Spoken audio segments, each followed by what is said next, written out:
আচ্ছা, আমরা পড়ব কি দ্বন্দ্ব সমাস কাকে বলে।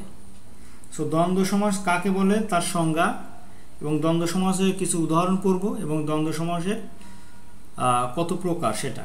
তো যে সমাসে প্রত্যেকটি সমসমান পদের অর্থেই প্রাধান্য থাকে তাকে দ্বন্দ্ব সমাস বলে।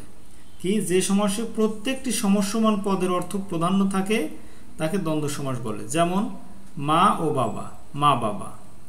দ্বন্দ্ব সমাস কয়েক প্রকারে হতে পারে। কীরকম? মিলনার্থক হতে পারে, বিরোধার্থক হতে পারে, বিপরীতার্থক হতে পারে। মিলনার্থক কীরকম? যেমন মা বাবা, মাসি পিসি, ভাই বোন, চাচা চাচি, খালা খালু, এরকম। বিরোধার্থক কীরকম? দা কুমড়া, অহিনকুল, সাপে নেউলে, স্বর্গ নরক, আকাশ পাতাল, এরকম। আচ্ছা, বিপরীতার্থক শব্দ কীরকম? আয় ব্যয়, জমা খরচ, আসা যাওয়া, এরকম বিপরীতার্থক শব্দ।